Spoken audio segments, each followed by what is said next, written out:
Okay, first disclaimer. This video is pre-recorded content, so by the time this is released, this Darrell Brooks news may or may not be new to you. So if it is new to you, perfect. Tag along and join the fiasco. If it is not new to you, perfect. Tag along, have some snacks, and see what I may have missed, and let us all know in the comments below. Now, before we get started, consider dropping me a like. Of course, subscribe if you haven't done so. And if you wanted to do more, you have options in the description below. Pick the one that fits you best. And if you are new here, I'm Alistair Nzekio, and this is just my point of view. Let's get started.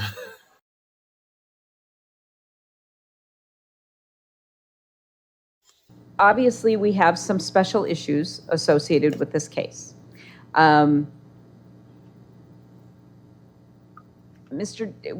Jury selection is going to be our biggest hurdle.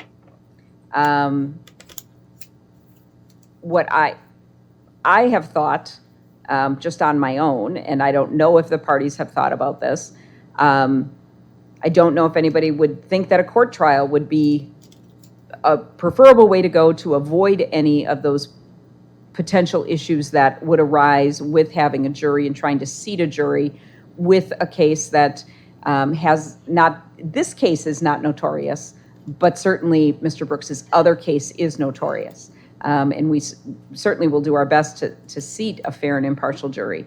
But that's just off the top of my head. I think that might be the best way, but of course, Mr. Brooks, that is ultimately his decision on whether it would be a court trial or a jury trial. So I just throw that out there. Nobody's requested that at this point. There has been a request for a jury trial, so we will plan on that. But it is just some food for thought, that it may be a way to allow for evidence to be presented without the... So right off the bat, I mean, the judge makes a very good point. If we go to trial, how the hell are we going to find a jury that doesn't know this man? This is a very, very fair concern for the court, right? The court wants to try to make it as fair as possible for Darrell Brooks to be judged by his peers. One thing, though, that was pretty interesting to me. So, number one, he's on that wheelchair, so he has been wheeled to the court room. Sorry. Weird noises. Sorry, it's the morning. And which I believe this is just standard customary stuff for anybody who is of a particular dangerousness or a particular aggravation of murder-ish. If that makes any sense. Like someone who smoked pot wouldn't be wheeled into a wheelchair, but a murderer, yeah, most likely. So I don't think there's a lot to think about the wheelchair situation. However, what I do find to be interesting is that he's groomed. He's groomed and he has a nice haircut. Yeah. I mean, to do that, right? So you have to twist, you know, come on, black people, you know it. The twist.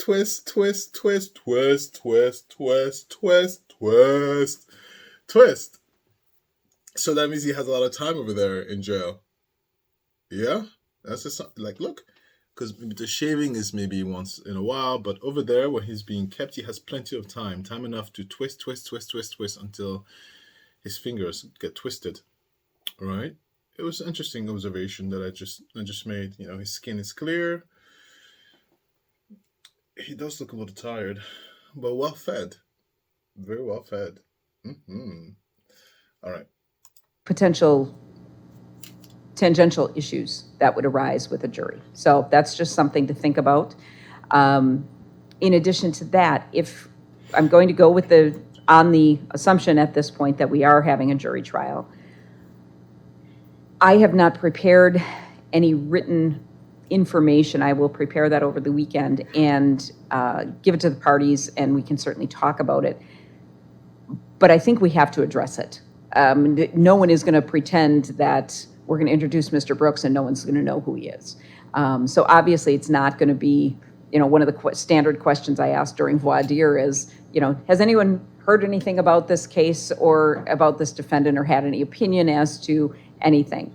That may foreclose us from seating any of the people that we bring in for voir dire right off the bat, because it was a big deal the Waukesha case was a big deal.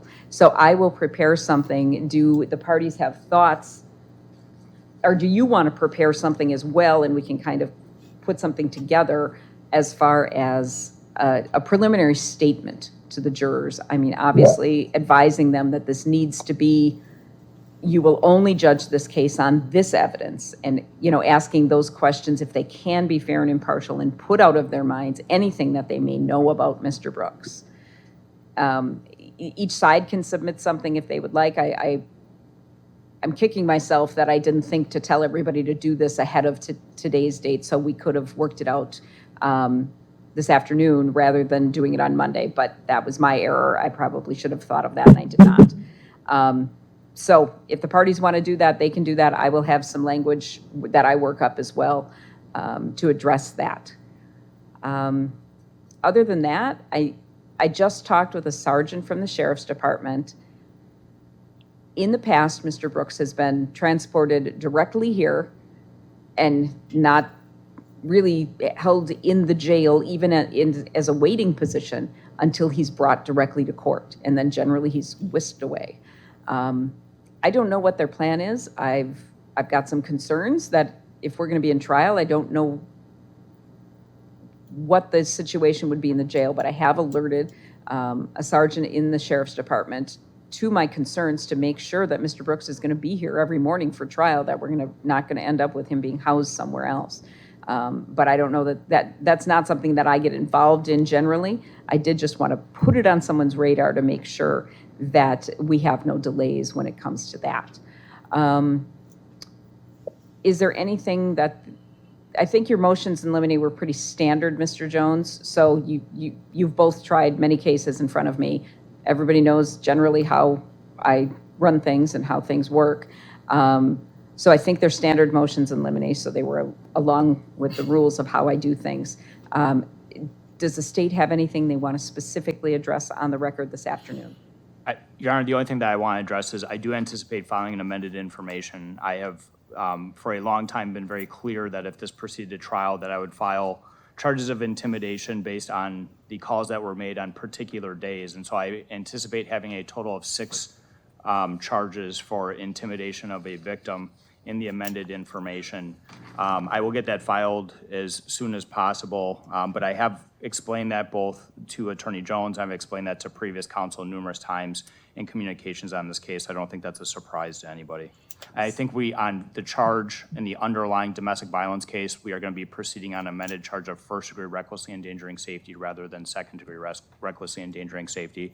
So we will have those charges amended, and if the court wishes, I can prepare the jury instructions over the weekend, if that helps with regards to the charges. Okay. And then my only other question is, would the court prefer having information with both cases joined in a single information, or having 2 informations with 2 cases? I can prepare it either way. That is a CCAP protect issue that is above my pay grade. Okay. Let me take a quick pause here and just highlight a few things. Number one, just in case you're not sure, he has no lawyer to his side. It's not because he's not representing himself per se, but I understand that the person on the Zoom table is the actual lawyer, right? So he has representation. Now, you mentioned the judge, one of her worries is to make sure, because there's so much security around him, that she wants to make sure that he's around for the trial every day, right? He has a lot of security around him. It almost seems like she was speaking as if it was unusually, like something unusual in terms of like, there's way too many activity around you, sir. Just way too much. Just want to make sure you get here in time, right? I don't know, I'm not sure, but it's just something my brain picked up. Now, the prosecution, I do have to say, they seem and sound very motivated. This is a prosecutor who clearly is more than willing to not sleep to make sure he goes to jail. What? I'm going to prepare jury instruction over the weekend? Not me. I don't work on weekends, ma'am. No, I mean, no, I work on weekends. I'm just talking as if I was the lawyer. Like, what do you mean you're going to work on weekends? What? So this is a motivated prosecutor. So sorry, Darrell. And then he mentioned that 6 charges. So he planned on moving forward with 6 charges. and go from first degree badness instead of second degree badness. I hope I got that right. Look, if I got it wrong, listen, it's in the morning, okay? It's 8:41 a.m. in the morning, and I just had a screaming baby. Screaming baby at my ear with a lot of attitude and just having to turn my brain off. Tantrums. Oh my god. Can I just tell you, parents, you deserve every freaking flowers in the world. How do you deal with tantrums? And it's like tantrums. Where she's screaming at the top of her lungs in the morning, first thing in the morning, and I'm just brain dead. Like, anyway. If you knew you have a kid, yeah, brand new kid. Ah, so far, I'm following. Yeah, following. I hope you are.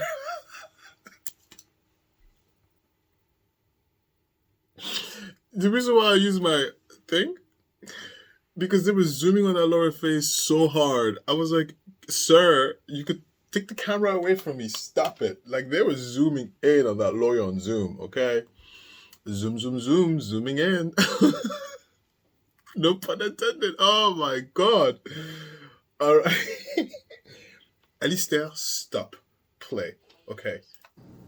Yeah, let me respond to Mr. Torbenson first, then I have a few things I'd like to address. Mr. Torbenson indicated if it does not resolve with a plea, he would file an amended information and bring all the charges he thinks that he can prove, and that's not news to me, and it's not news to prior counsel. I have requested for Mr. Torbenson, I know I have it in writing somewhere, but I've made a request of him to put his offer in writing because Mr. Brooks wants it in writing in an email, so he could just send me one today with that discussion. Mr. Brooks had some issues with potentially discovery at basketball. I'm going to provide him written or all paper discovery that I physically can get my hands on and give it to him also Monday, even though we sent it to him back in March. And I'm not saying Mr. Brooks is wrong. I'm sure the institution may have lost it, but we can deal with that. I have it all. I'm prepared. The one request, I only have two requests. Number one, I think given the nature of this and the panel and the background, it would make sense if we started maybe at 9 o'clock. I have two quick appearances at 8:15 and 8:30 that I'd like to clear off. If we come in at 9, obviously I think if the three of us get together and decide how to deal with a joint statement, and I would prefer it to be issued by the court rather than the state or me, I think we could accomplish that in probably about a half an hour's time. The other thing I'm going to make this request, and I don't know how much the court has the authority to do this other than that you can make a request to the jail, but your request would probably be received better than mine, even though I've made inquiries. I know, or at least I've learned now, Mr. Brooks might be moving back and forth to the institution. I understand we can't control that. If at the end of every day of trial, I can have a deputy keep him in the bullpen for some period of time, a half an hour, so I can at least meet with him in the bullpen, or if we can break at 4:30, so we can have someone till 5 o'clock, so I can have some time with Mr. Brooks after each day of trial. It may not be needed. I might say, hey, today that we don't need it, but I'd like that little bit of cushion because he's going to be physically removed, and I won't have the opportunity to do that. So maybe we break a little bit earlier than we normally would, so I could have that on days I might need it. Just sort of thinking ahead. Sure, I think we can accomplish that. You know, because I want as much communication with Mr. Brooks, obviously, as possible, but I understand I'm bound by the executive, or strike that, yeah, the executive branch and their whims. Judge, it's probably too late for this as well, but I'm just taking in the size of your courtroom physically, and I'm wondering if there's any chance we could switch courtrooms just for jury selection even, because I imagine we're going to have a rather large panel for jury selection. What I anticipated doing, and I think it probably is too late to plan a switch now. What I would anticipate is I can get 35 in. It's tight, but we can do it. So we'll have we can have 35 people in here. And then if we are able to, let's say, seat 8 out of the 35, we will put them back in our jury room and bring a fresh panel of 35 over and do it in that way. I think I don't have any idea how long this is going to take, given, as I said, the notoriousness of the Waukesha case. So I wouldn't want to guess that one of the bigger courtrooms is going to accommodate it and still doesn't, and have everybody move for those purposes. So I think we just kind of get as many as we can and then start with a new group. So it may take longer than usual, so we may do a couple process of picking a jury in piecemeal fashion. But we should be able to accomplish it in that way, I think. If we do run into issues, that may be the best way. So what I'm hearing from everybody is Mr. Torbenson has offered to put together the jury instructions. I appreciate that. And we will all work on what our idea of a statement looks like as far as what to tell the jury about this case, and that it is only this case they are to determine. Not anything else they may have know or heard or think or believe they know, or any judgments they've made. And we will question people about that specifically. It's not going to be a general run-of-the-mill, I assume you haven't heard anything about this. You haven't? Yeah. So we will take it from there. So everybody's going to bring that statement, and Mr. Torbenson's going to do the jury instructions. Is there anything more from the defense? Yeah, and Judge, I have a scheduled meeting with Mr. Brooks tomorrow at 2:30. Apparently that's not going to occur because he won't be at the jail. I'm efforting to get a meeting with him at his institution I don't know that for sure. Well, Mr. Brooks is fairly confident of that. Either way, I've got the one set up at the jail. I'm going to try and set up the one at the institution, and hopefully, one of them occurs. Okay. And if he can be brought over at 8 a.m. even, I will try and get down there. I mean, I'm just saying, once he's in your bullpen, I think that's, a place that makes it easier for me to get to him. But we'll stay in communication and do what we can, I guess. Okay. All right. Anything further from the state? Okay. So,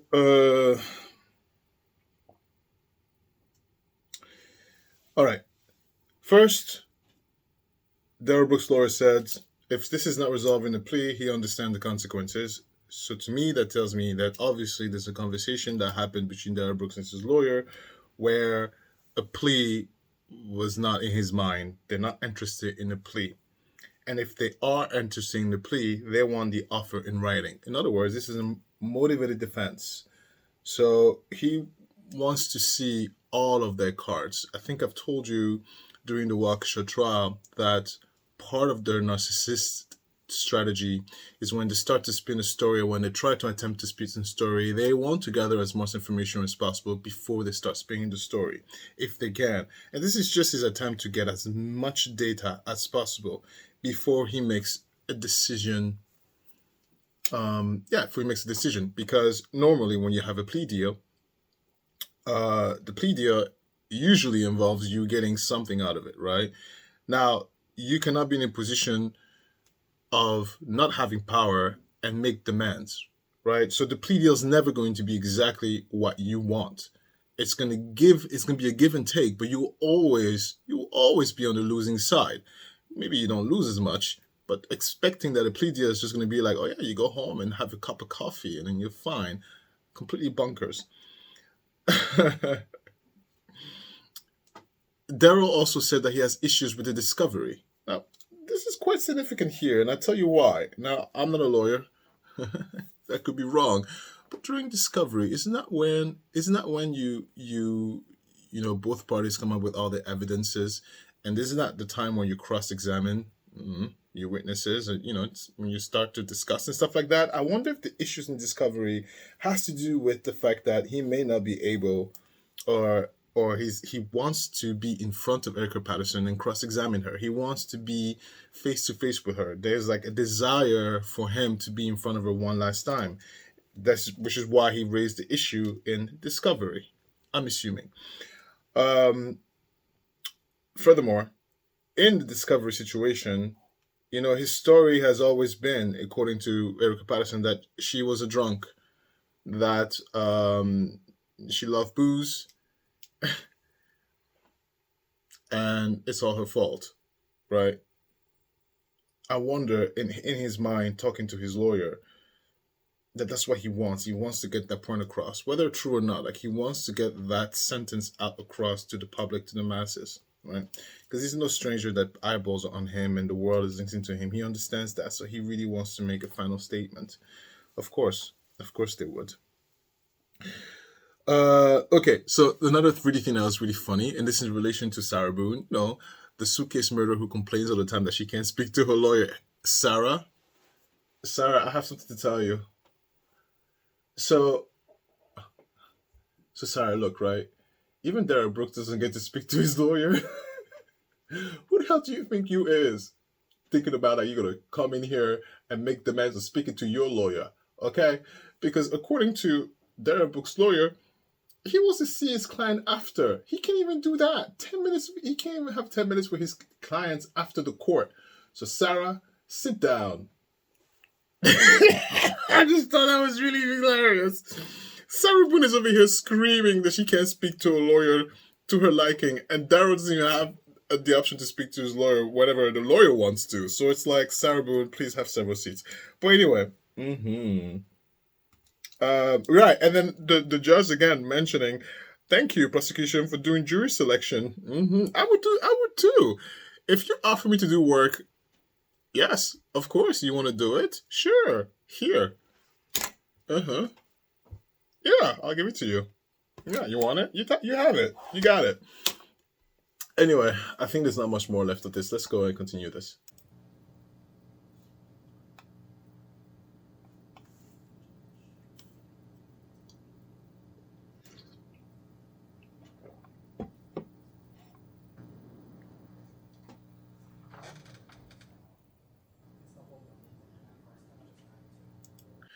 Oh, that's interesting. So the microphone will cut off. Apparently, I don't know why. Apparently, there's a giggle going on because his face is like laughing and giggly. Oh, he's making jokes there. I'm telling you, they're very charming. You don't think narcissists are charming? They're very charming. You'll be very surprised how effective their foolery is. They are super charming. If you're not careful, you could fall enchanted into the thralls and jaws of a narcissistic monster, male or female. Listen, they're very, very enchanting. All right, look. Ooh, ooh, ooh. I used the middle finger. YouTube's gonna be like, censored. All right, YouTube, be quiet. Okay. Oh, wait a minute. Oh, wait a minute. Oh, wait a minute.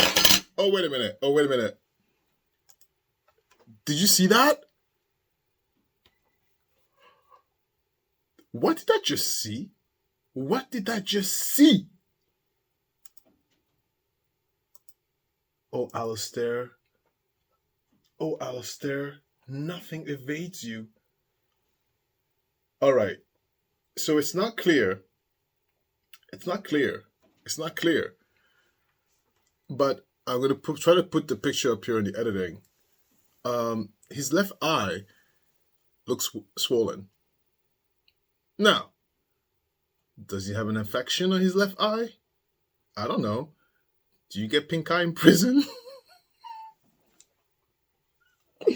Listen, having a new kid, pink eye is like the bane. Like, you don't want pink eye. It's like, what do you have? Pink eye. But anyway, so look. Wait, what? Yeah, right? Oh, no. It's swollen. Because I was thinking maybe it's the camera, light, and shadows. No. It's swollen. Now, it's swollen allergies? No, he's inside. What are you talking about, Alistair? I don't want to say he got hit because he's under so much custody. He's so protected that how does anybody get to him to punch him in the face? Are the officers abusing him? Oh, wait a minute. When they put him in jail, maybe I don't know. Is he, because I know he's waiting because he has to go back and forth. Does he have roommate in his jail cell? Is there somebody else with him? Because I don't think he can move freely, right? And inmates move with their arms behind their back. So it's not like you have an inmate walking around the hallway. What's up, girl? What's up? How you doing? I'm good. I don't think that's the case. So who has a free arm to throw a punch? A headbutt. Oh, wait, you can use your head. Oh, right. Okay, a headbutt. I think he's being abused by the guards. Okay, now look. Look. I'm gonna put an asterisk there, okay? Because I know my biology. This is not a normal eye. Either he has an eye infection that has gotten pretty severe because it's significantly swollen, okay? It's so swollen that it's creating inner shadows. That means this whole thing here is puffed up, right? So it is a bruise or a serious infection. And the fact that they're all sitting there having cackles and laughing, meaning that it's not an infection, because they would have sent him to the hospital, which means he's being abused. I'm a good educated guesser, aren't I? Oh, he's being abused. Oh, no, that's not good. No. No. I don't like violence. Don't touch me. No. The fact that the cops, because I don't see anybody else who has the ability to reach him like that, right? So the police officers are assaulting him. Maybe he got into a scuffle.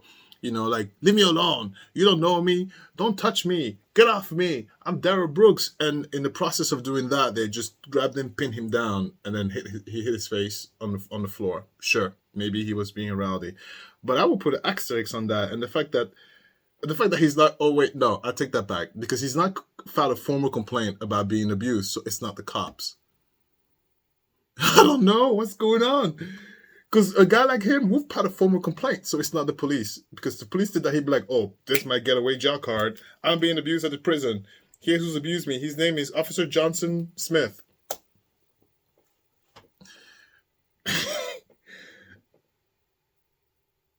Wow. Anyway, I spent too much time on this eyeball. But so, yeah, there it is. All right, so now we just have to wait for what happens next. I guess next is what? Jury selection? Yeah, because it's a hell trial, jury selection. Oh, God. This man. Final thought.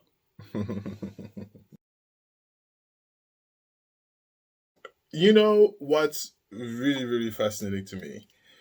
The first part is that originally he had those two black lawyers. So they quit and he dismissed the other one. And I remember before we got to this point, they were looking for lawyers. And so he found one.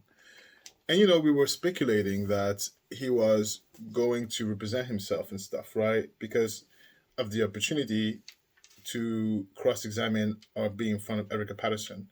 But I do think, because the issues in discovery that he mentioned, I have a feeling that somewhere along the procedures that he was denied the access to cross-examine Erica Patterson. I have a strong feeling about that, because I don't think the court would allow the alleged abuser to abuse the victim again, right? I think they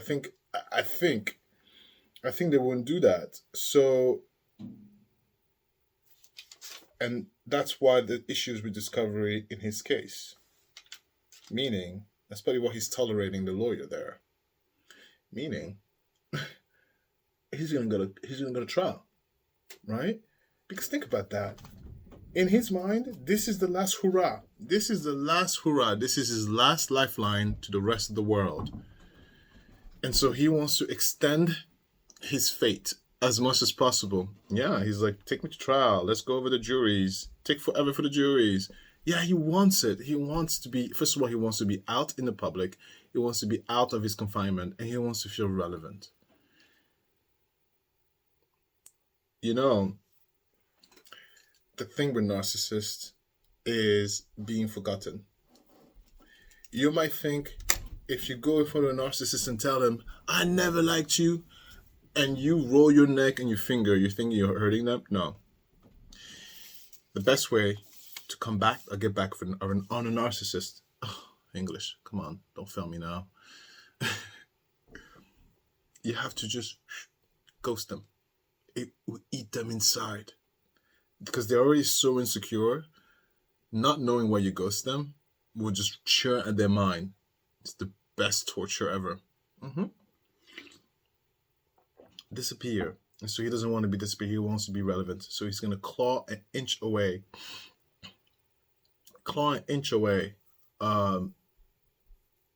at the fact that, yeah, he wants to be present. And lastly, that black eye. Listen, when was the last time you fell off the bed and hit your head? Never. When was the last time you walk into a wall and hit your eye? Never. This swollen eye is trauma. This is inflammation. This is not even infection. I know my science. I know what I'm looking at. Please, I study that stuff. This is an inflammation. Now, right? It's not even. That's what the whole concept of black eye is. It's black because it's inflamed. And he's not dark. He's pretty light-skinned. He's light-skinned. So yeah, and then the face is facing the light side, and there's clearly a lot of shadows, considering the light is coming from that same side. And there's only shadows because there's elevation, there's inflammation. There is a depression onto that side of the face. I mean, this side, in this case. So yeah, he got external trauma to the face. Being punched in the head. Oh my God, can you believe it? I can't believe it. I know I look like I can fight. Listen, I don't like to fight. I can fight if you force me to defend myself. I feel like I have to always say that to people. I don't know why. I always get mislabeled or misconcepted because I laugh and I sound silly and giddly. You have no idea what's in here. But I don't like violence. I don't like violence. Violence is terrible. First of all, it hurts. Ouch. Second of all, it's exhausting. The amount of adrenaline pumping through your body afterwards, you're too tired. I couldn't be in a gang. That's why I couldn't be in a gang. Go out there and get him. What? Me? No. I'll tell you a funny story. So I'll tell you the story on my Let's Talk. Listen, I'm done with this guy. We'll see you next time. I'm sure there'll be more of him. Okay? Let's go to my Let's Talk. I just realized something. I didn't wear the jacket. It is right here. Wow, I did a whole show without a jacket. Sorry about that, guys. I probably look so unprofessional. Anyway, no, my Let's Talk is where I sit down and take off my jacket. Well, there was no jacket to take off, so I just want to talk to you a little bit more. Listen, I'll tell you a funny story that happened. So I was in high school. I moved back here. Like, subscribe. Nice to see you. Thank you. Yes. So the funny story is what? So, I moved to the US from France, right? Je parle français, mes amis. Ouais, 100%. Pas 80, pas 75, à 100%. Anyway, so I moved here to the US. Didn't speak English very well. And, at first when we landed, we went to the French school, and then we transitioned over to the American school. Now, when I was, I play soccer. I'm a big soccer player. I'm a great soccer player, okay? And I'm a sprinter. So I play soccer, I'm a sprinter, I'm a track person. Like, I use my feet a lot. I run a lot. So, I didn't grow up with the whole concept of football, Anyway. So we transition schools and we go to the American system. And, there's the football camp happens before school starts. But it's football camp. So, my mom and I are like, okay, let's go sign you up for a football camp. In America, it's soccer. But we didn't know that. I was like, okay, well, I guess I'll just play football and make some friends. So I go over there and I sign up for football. Okay? I sign up for football. And when you get up for football camp, that you don't see the ball or the padding. You just sign up. And then they then you go in person, you give the check, you look at the teammates, you look at, you get familiarized. So I go in with my little English. hello, hi, hello. And, trying to make conversation about the sports, the game, and immediately I was like, something is off here. The position is like linebacker. I was like, what? What is that? So I just assume, like defensive end, tight end, quarterback. I just assumed this is just American words for, striker, defender. I just assumed whatever. I was like, all right, I guess they use different words in America. I had no idea that I was getting into a pit of hell.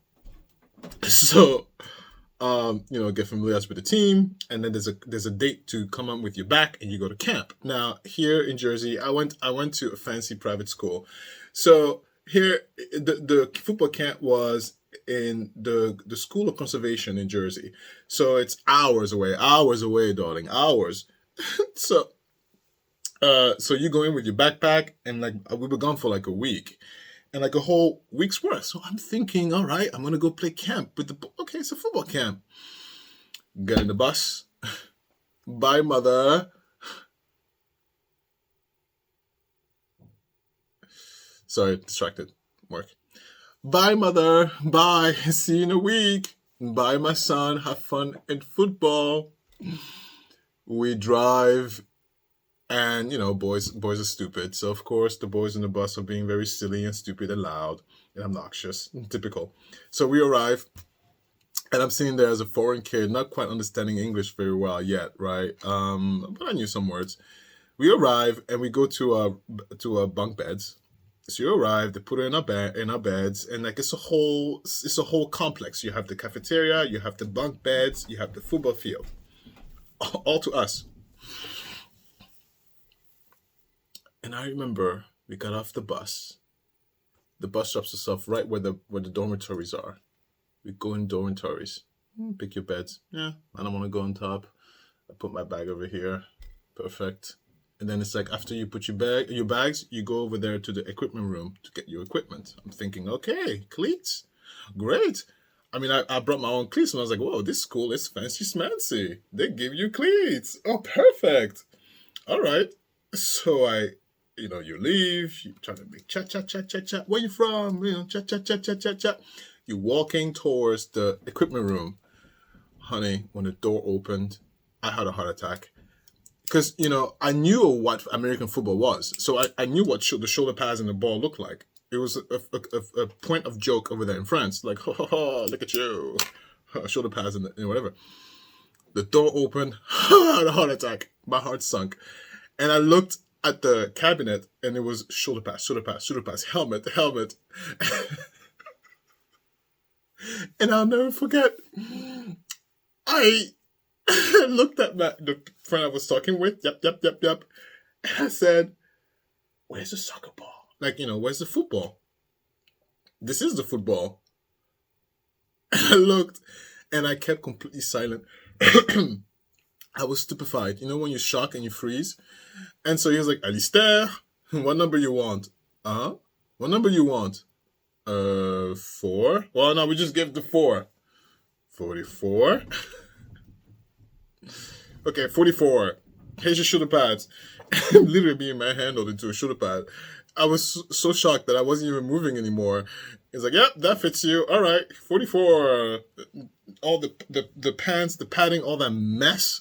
And the helmet, and here's your equipment. I grabbed the equipment. I walked back to my dormitory because that's where I go. And the friend I was with was like, "Where'd you go?" I walked back to the dormitory. I dropped the dormitory, and I ran to because they have like an office. They have an office because it's up there. School of Conservation. There's no cell service, so they had an office where you can make a phone call. And I went to the office in tears. And I called my mom and said, Mama, you have to come pick me up. You have to come pick me up. Mama was like, what's going on? I said, it's American football. And we call it rugby.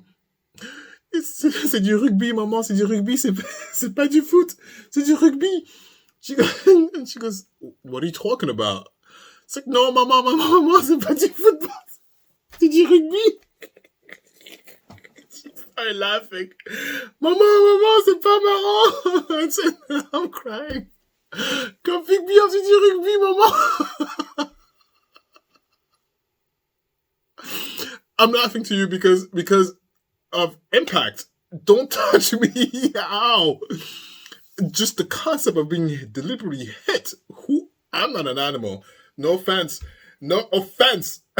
And so my mom is like, well, you're very far. We pay the money. It's just a camp. Go there and like have some fun. When you come back after school, you can always quit. And then she gave me the whole life lesson. In life, you don't do what you want to do. I went back to traumatized.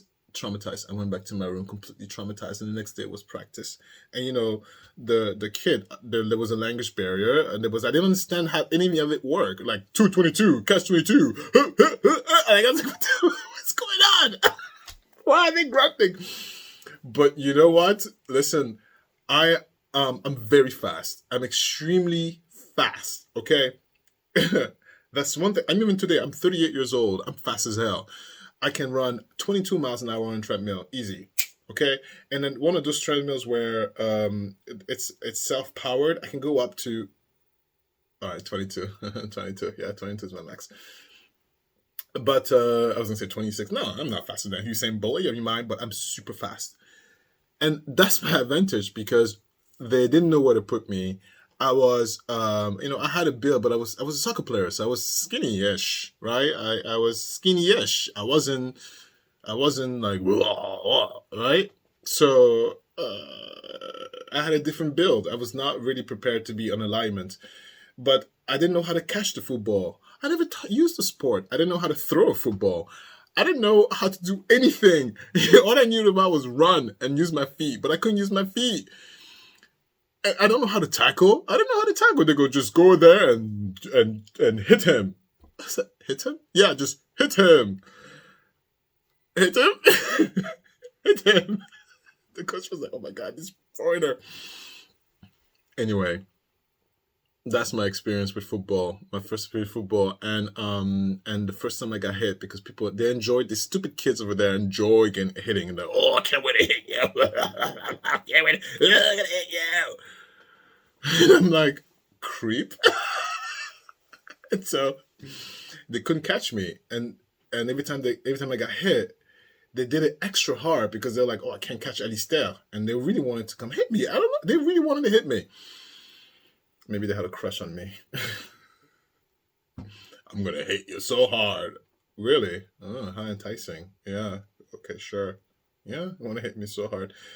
It was just a stupid experience. And the crazy thing about this is that I made friends. So by the time I got to school, I was friends with the person I'm yapping with. I made a lot of friends. So I couldn't just because when I had a choice to go play soccer or stop or go another sport. Soccer is a winter sport, and I heard. So, no, soccer or football. And I was like, okay, fine, I'll stay and play football. So I stayed and played football during my high school years. It was only fun because I had the friends there. That's it. But it was a horrible sport. Terrible sport. Football is so stupid. No offense, because football culture in America, are you crazy? Football and hockey and basketball here in the US, oh my God, don't play with that. Sunday football, all the heteros turn into zombies. Sunday football. I'll tell you a funny story. One of my studios. Sunday football. Sunday at 6, I think. There's no men in the gym. Every man is at home watching football. And I was like, well, this is bad for business. So what am I going to do? Well, Sunday football is on the TVs now. So now all the men are they're staring at the screen while at the gym. Solve my problem. But it's just so funny. Sometimes I look at it, I'm like, wow, it's that fast. Watch it on DVR. Like, record it. No, it has to be watched live. It's Mr. Nzekio. Live? Yes. Okay. All right. I don't have to understand it, but it's not for me. It doesn't have to be for me. I don't have to understand it. Anyway, what else am I going to say? That's a weird Let's Talk story. Okay, look, I'll be very quick because it's 9 a.m. I'm past the hour. Close to the hour. No, like 15 minutes to the hour. But anyway, listen to me. So, what's new? All right, so I am doing pre-recorded content. So this will come out whatever it comes out. I hope. Well, yeah, of course, because you just watched this, Alistair. So yeah, it's gonna come out late, so it won't be news. Anyway,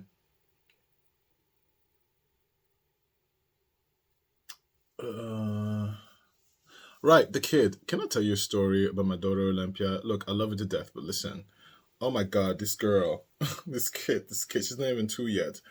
So if she thinks, okay, every parent will tell you their kids is the smartest, most beautiful, and the best in the world. That's every parent's telling you. So don't take what I'm going to say with a grain of salt, because my daughter is the best and the smartest and the best in the world. But no, she's not even 2 yet. And she really speaks 2 languages. Now, she can make 3-word sentences. Unbelievable. Papa, sit down. Okay. Papa, go away. Okay. Papa, now this. So the guessing is a lot less, right? But she could do it. She could do it in French and she could do it in English. And because most of her world now is in English, she chooses English more. But I speak to her only in French. Matter of fact, I have difficulty, and I've realized now, because I'm speaking to her only in French, it's affecting my English. Because I have a hard time, because the way I think, I think in French and it comes out translated. So because I speak to her all the time, I'm with my girl a lot, yeah. So as I'm speaking with her in French, I have a hard time now retraining myself to speak to another English person, because my brain has been so used to, same thing, that it's now have to tell my brain, okay, brain, now we're speaking to someone American, you have to translate. Yeah, it's affecting my English. Can't even speak to Chris normally sometimes. But you know what's funny? Chris now is understanding French. Yeah, it's crazy. Like, I'm having difficulty with my English again, and these two are learning French like it's nobody's business. But I think once because she's gonna go to French school. Once she start her French school career, which is next year, the French people start the school career like at 3, like official school, not daycare, like kindergarten start at 3, like the official stuff. So in juin, juillet, août, septembre, octobre. So in September of this year, I have to file the application, and she needs to be accepted. So it's not like you're in. No. So September, I filed the application for her school career of next year. In May, she should get an acceptance or denial, and then her school starts next year. And I think then she's going to favor a lot more French, because English is everywhere to her. So she has a concept that English is my first language and French is my papa's language. So she chooses to reply to me in English because she knows I speak English. And it's so frustrating because I'm talking to her in full-blown French sentences and she replies to me in English. I'm like, girl, get with the memo. I want you to practice your français. Yeah. But look, the first word I taught my daughter is no. Yeah, here's the thing. She says no a lot, which is great. She's very opinionated, which is great. And we foster that. We foster the idea and the concept that her opinion matters. It has some weight. It's not useless. So if it doesn't interfere with what the grand goal is, which is, go to bed, do your homework, stuff like that, because I'm still the parent, have several seats, then we respect her wishes of a no. Yeah, you don't want to give someone a hug? Then no. I don't want to give my grandmama a hug today. Okay, then no. Right? Like, we don't force anything out of the spectrum of, being an upstanding citizen. And I think that's important. And she is absolutely creative beyond. Her problem-solving skills is quite fascinating. And I had to remind myself that, Christopher had to remind me, because I'm thinking like, wow, she's so advanced. And Chris has to remind me like, listen, she's not even 2 yet. Like, lower your expectations. Yes, she's very advanced and doing great, but she's not 2. So don't expect like a 1, 2, 3, 4, 5, 6, 7, 8, 9, 10. Good morning. How you doing today? What's for menu tomorrow? Like, don't expect all that stuff, right? But because she's doing so well, I'm thinking, she can do a lot more than normal. But no, she's still not even 2 years old. So, relax. But the tantrums are out of this world. Oh my God, the tantrums. I didn't know a human being can yell and scream and not get tired. If I screamed the way she screamed, I'll go to bed right after. I'd be like, oh, I'm so tired. I have a headache. I'm going to sleep. No, she can scream for hours and be like, what are we doing next? Ooh, I'm over chapping. Anyway, that's it. I'm done. I really had to go and get my day going. And the coffee is almost over. Anyway, see you next time. I love you for watching. You're the best thing. One of the best things that ever happened to me. Of course you are. Oh my God. Let me tell you something. You know, this YouTube thing, I keep saying the same thing, aren't I? Well, because I'm self-conscious about it. That's why. I keep saying the same thing because in the back of my mind, I'm self-conscious. I'm like, I want to make sure you get it. And I don't know if you're getting it. It's hard to be on YouTube. It really is. It's super time consuming. And it's not even conducive to having a family.